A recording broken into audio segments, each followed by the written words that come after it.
প্রান্তিক মানুষের পুজো কষ্ট করে দুর্গা পুজো করে, তাদেরও কিছু সমস্যা আছে বিএসএফকে নিয়ে, কারণ তাদের আত্মীয় স্বজনের যাতায়াতের অসুবিধা, সেটাও তারা বললেন। অত্যন্ত স্পর্শকাতর বিষয় বাংলাদেশের সাম্প্রতিক পরিস্থিতি, ওপার বাংলায় তাদের আত্মীয় স্বজন আছে, তারা অত্যাচারিত হচ্ছেন, সেই কথা বললেন। অত্যন্ত উষ্ণ অভ্যর্থনা পেয়েছি। আমরাও আগামী দিনে কি করা উচিত আমাদের কর্মীদের মাঝখানে সীমান্তে গিয়ে সেই বার্তাই দিচ্ছি।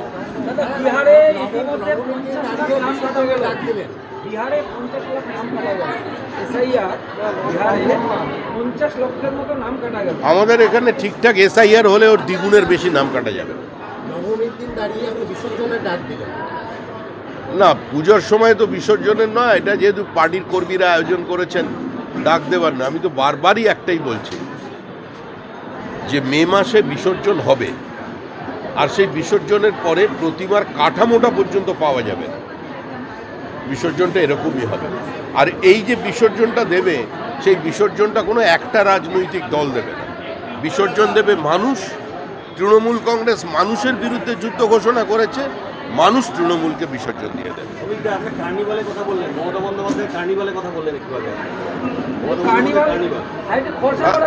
না না, খোলসা করার কি আছে? আমরা দেখছি মা দুর্গা স্যালুট দিতে দিতে যাচ্ছেন কার্নিভালে, আর আগামী বছর মা দুর্গাকে স্যালুট দিতে দিতে সবাই যাবেন, সেটা বাবুঘাটে, ওখানে হবে না। আচ্ছা বলছি দাদা, গতকালকে ফুচকা খেয়েছে অভিষেক বন্দ্যোপাধ্যায় পরিযায়ী শ্রমিকদের, আমি তখন বরুলি মাছ খেতে যাচ্ছি, আর পরিযায়ী শ্রমিকরা আনন্দে আছেন। আমাদের সঙ্গে একটু বেশি যোগাযোগ আছে। পরিযায়ী শ্রমিক এত বাংলা থেকে চলে যাচ্ছে কেন? ঘরের ছেলেকে ঘরে রাখতে পারছেন না, ঘরের ছেলেকে ঘরের ভার কেন খাওয়াতে পারছেন না? আপনার উত্তরবঙ্গের কত মানুষ পরিযায়ী শ্রমিক আছে, তারপরেও তো যাচ্ছে। ৫,০০০ টাকায় আপনি সংসার চালাতে পারবেন, জল গরম করতে পারবেন না। আমি তো বলছি জল গরম করা যাবে, সেই জন্য তারা বাইরে যাচ্ছে, এখান থেকে জলটা গরম করে বাইরে নিয়ে যাবে। পুজো থেকে নিজেদের বিচ্ছিন্ন করতে পেরেছি তা নয়, আর আজকের দিনে কোনো রাজনৈতিক সভা করা উচিত নয়। যে কোনো কারণে আপনারা করে ফেলেছেন, করার পরেও পাপি আমার কানে কানে বলছেন যে বরুলি মাছ আছে, রান্না কমপ্লিট।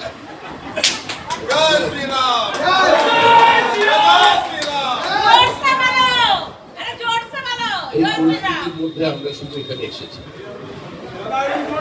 কিন্তু এই দুর্গাপূজাটা কোনো সাধারণ দুর্গাপূজা নয়।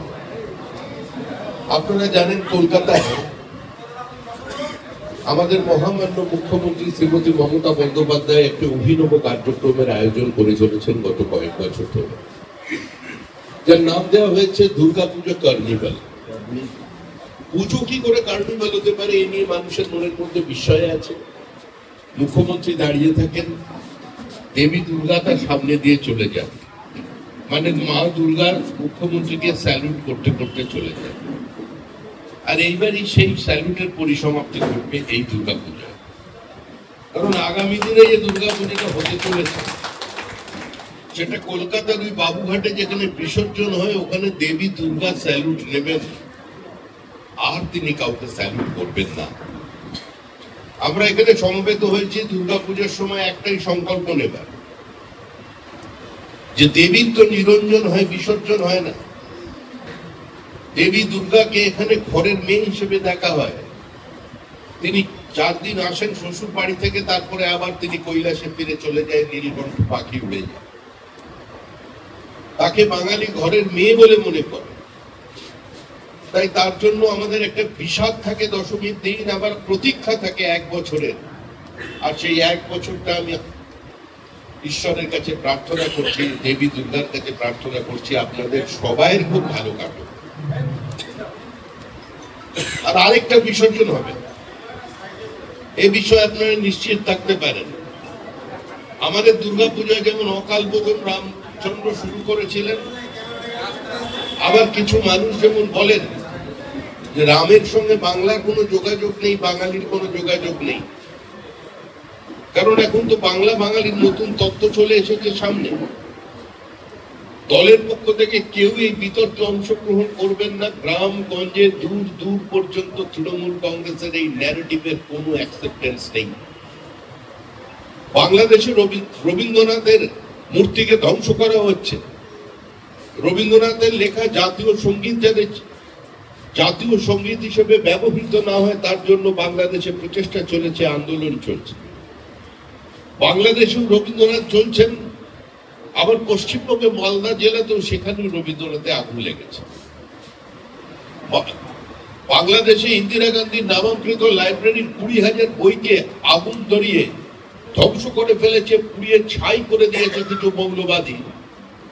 আবার দেখছেন মুর্শিদাবাদে বাচ্চা বাচ্চা ছেলে মেয়েদের বইতে আগুন লাগিয়ে দেওয়া হয়েছে। অর্থাৎ মানসিকতা একই আছে কিছু মানুষের, ওপার বাংলাতেও আছে এপার বাংলাতেও আছে। এই র্যাডিকালাইজেশন থেকে মুক্ত করবার দায়িত্ব প্রত্যেকের, এবং সীমান্তবর্তী জেলা হিসেবে স্বাভাবিকভাবে জলপাইগুড়ির একটা নির্দিষ্ট অবস্থান আছে। আজকে সেটা সম্পর্কে আপনাদের সচেতন হতে হবে। দেখুন, বর্তমানে যে সরকারটা চলেছে সেই সরকার উত্তরবঙ্গের মানুষের বিরুদ্ধে যুদ্ধ ঘোষণা করেছে। গোটা ডুয়ার্স কারা কিনে ফেলেছে? হয় তৃণমূল কংগ্রেসের নেতার আত্মীয়, আর না হলে কলকাতার আমলারা। কেউ বিহার থেকে এসছে, কেউ রাজস্থান থেকে এসেছে। আজকে পুরো ডুয়ার্স কিনে ফেলেছে, চা বাগান কিনছে, ছোট ছোট চা বাগান কিনছে। আজকে জমি ভেতরের কাঠ সব বিক্রি করে দিয়েছে। এখানে রোজ দেখবেন নতুন রিসোর্ট, নতুন নতুন রিসোর্ট তৈরি হচ্ছে। বলছেন ট্যুরিজম, কিসের ট্যুরিজম? কাঠ ট্যুরিজম। আরে ট্যুরিজম বাড়ানোর জন্য কি প্রকৃতিকে ধ্বংস করতে হয়? ট্যুরিজম তৈরি করবার জন্য কি চা শ্রমিকদের পেটে লাথি মেরে তাদের মুখের ঘাস কেড়ে নিয়ে সেই বাগানের উপরে আজকে রিসোর্ট তৈরি করতে হয়? আজকে এই আরবানাইজেশনের বিরুদ্ধে আজকে আপনাদের সংঘবদ্ধ হতে হবে। পাপি আবার বলে দিয়েছে শেষ করো, শেষ করতেই হবে, না হলে আমাকে আজকে ফিরতে হবে, যেতে পারবো না। এদের মাথায় যারা গুলি করেছিলেন তাদের যোগ্য জবাব ভারতবর্ষ ওই অপারেশন সিঁদুরের মধ্যে দিয়ে পাকিস্তানকে দিয়েছে। আর আপনাদের এখানে, আপনাদের জেলায়, এই জলপাইগুড়ি জেলায় তৃণমূল কংগ্রেস শুরু করেছে operation forest. T3 timber tourism নিয়ে যেটা বিখ্যাত ছিল, আজকে সেই টিম্বার কোথায়? প্রকৃতির বিরুদ্ধে যুদ্ধ। জঙ্গলের সমস্ত কাঠ তৃণমূল কেটে সাফ করে দিয়েছে। এমন একটা রাজনৈতিক দলকে মা দুর্গার আশীর্বাদে পশ্চিমবঙ্গের মানুষ ভোট দিয়েছিলেন 14 বছরের বনবাস শেষ হওয়ার সময়। তিনি এসে এখানে জঙ্গলের কাঠ হজম করেছেন, বিভিন্ন খরস্রোতা নদীর বোল্ডার খেয়ে ফেলেছে, এখন বালি খেয়ে নিয়েছে।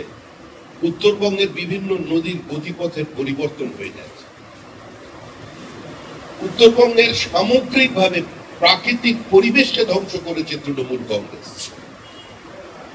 আজকে যে বাজেটারি অ্যালোকেশন উত্তরকন্যায় হয়, আজকে তা দিয়ে উত্তরবঙ্গের গোটা উত্তরবঙ্গ তো অনেক দূরের কথা, দুটো মহকুমারও পরিবর্তন করে দেওয়া যায় না, আর্থসামাজিক ব্যবস্থার উত্তরণ করানো যায় না। পিছিয়ে পড়া উত্তরবঙ্গ, বঞ্চিত উত্তরবঙ্গ, অবহেলিত উত্তরবঙ্গের স্লোগান আমরা ছোট থেকে শুনে এসেছি। কিন্তু কার্যত সেই উত্তরবঙ্গের গত 14 বছর যেখানে ছিল সেখান থেকে পিছিয়ে গেছে। খালি উত্তরবঙ্গের প্রাকৃতিক সম্পদ লুট হয়ে গেছে। আবার একটা নতুন গল্প শুরু হয়েছে এখানে, আই লাভ মোহাম্মদ। আরে যে যাকে ভালো খুশি ভালোবাসতে পারে। আপনি যে কোনো জায়গায় গিয়ে আপনি নিজের মতো করে আরাধনা করতে পারেন, এটা তো আপনার ব্যক্তিগত ব্যাপার। কিন্তু রাজনীতির অনুপ্রেরণায় প্রেম আই লাভ মোহাম্মদের মানেটা ঠিক বোঝা যাচ্ছে না। এটাও দিকে দিকে চলছে উত্তরবঙ্গে। নতুন শুরু হয়েছে ধর্মান্তকরণ। আমাদের দেশে ধর্মান্তকরণ করা একটা অপরাধ, আইনগত অপরাধ। কেউ স্বেচ্ছায় যদি ধর্ম গ্রহণ করে, করতেই পারে। যে কেউ যার প্রেম যে করতেই পারে। ওই প্রেমও যেমন কোনো জাত কাল ধর্ম মানে না, পরকীয় যেমন নির্দিষ্ট কোনো নির্দেশে হয় না, সেরকম ভালো লাগাটাও ধর্মের প্রতি, কারো ঈশ্বরের প্রতি, আল্লাহর প্রতি, সেটাও সম্পূর্ণ ব্যক্তিগত।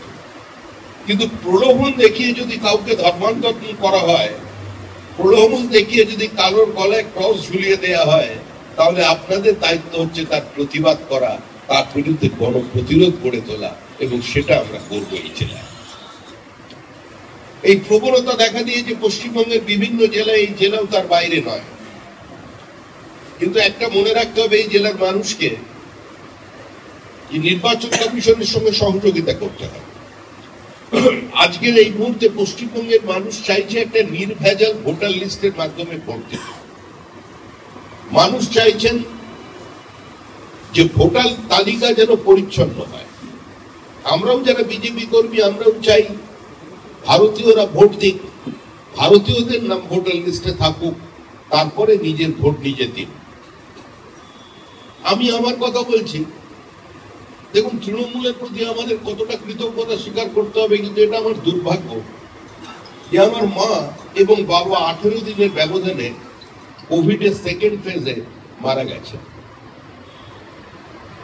তো আমি বিধাননগরের অধিবাসী, বিধাননগরে আমি ভোট দিতে গিয়েছিলাম সকাল 9টায় ভোট দিয়ে আমি 9:30টার মধ্যে আমাদের 6 নম্বর মুরলীধর সেনের কার্যালয়ে পৌঁছে গেলাম। বিকাল 5টার সময় জানতে পারলাম আমার বাবা এবং মা দুজনেই নাকি হাত ধরাধরি করে ভোট দিতে এসেছিলেন 4টের সময়, বিকাল 4টে ভোট দিয়ে চলে গেল। আমি যদি এটা আগে জানতে পারতাম 4টায় ভোট দিতাম, কিন্তু পাইনি। কারণ তৃণমূল কংগ্রেসের দাবি অত্যন্ত মানবিক দাবি। তৃণমূল বলছে যিনি মারা গেছেন সেও তো কারোর বাবা ছিল, সেও তো কারোর জেঠু ছিল, সেও তো কারোর প্রেমিক ছিল কিংবা প্রেমিকা ছিল।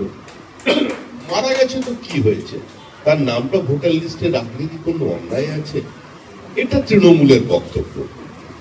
তৃণমূল বলছে রোহিঙ্গাদের নাম পশ্চিমবঙ্গের ভোটার লিস্টে থাকবে, বাংলাদেশি মুসলিম অনুপ্রবেশকারীদের নাম থাকবে, জামাতের নাম থাকবে। অর্থাৎ যারা একদিন এই দেশকে নাপাক বলেছিল, অপবিত্র বলেছিল, দারুল হাত বলে যুদ্ধভূমি বলেছিল, যারা এই দেশের মাটিতে দাঁড়িয়ে আওয়াজ তুলেছিল কান কে বিড়ি মুহে পান লড়কে লেঙ্গে পাকিস্তান, যারা আপনাদের সামনে দাঁড়িয়ে বলেছিল হাসকে লিয়া পাকিস্তান লড়কে লেঙ্গে হিন্দুস্তান, যারা আসামে দাঁড়িয়ে বলেছিল সিলেট নিয়েছি গণভোটে, আসাম নেব লাঠির চোটে, যারা জোর করে হিন্দু মহিলাদের ধর্মান্তরণ করে পা দিয়ে মাথার সিঁদুরে মুছে দিয়ে তারপরে তাকে বিয়ে করেছিল, আজকে তারা আবার এদেশে আসবে, দেশটাকে ভাগ করে চলে গিয়েছিল, আবার ভালোবাসার টানে এখানে আসবে।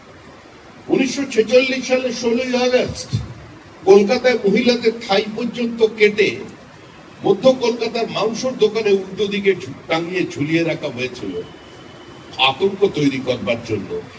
তাদের বংশধরেরা আবার পশ্চিমবঙ্গে আসবে, এই ব্যবস্থা করছে তৃণমূল কংগ্রেস, এবং তাদের নাম ভোটার লিস্টে রাখতে হবে। এটা তৃণমূলের এজেন্ডা।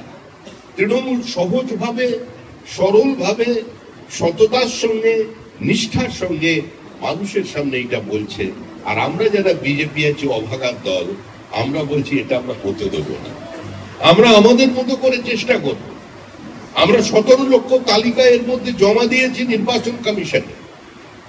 আমরা এই ভেজাল মুক্ত ভোটার লিস্ট তৈরি করবার জন্য আমাদের প্রত্যেকটা কর্মীকে সংঘবদ্ধ হতে হবে।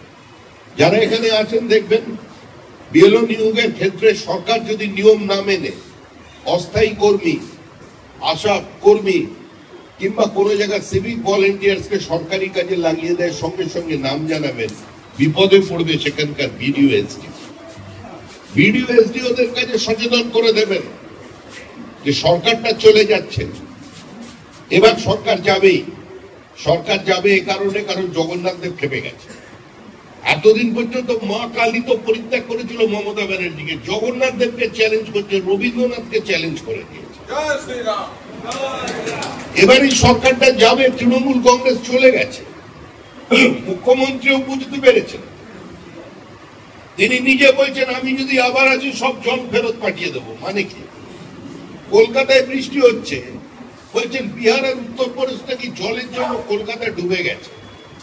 আজকে এতদিন পর্যন্ত কলকাতা কর্পোরেশন চালিয়ে আমাদের ভিডিও ভালো লাগলে লাইক এবং শেয়ার করুন। কমেন্ট সেকশনে গিয়ে জানান আপনাদের মতামত। আরও ভিডিও পেতে আমাদের চ্যানেল সাবস্ক্রাইব করুন এবং প্রতি মুহূর্তে খবরের আপডেট পেতে প্রেস করুন বেল আইকন।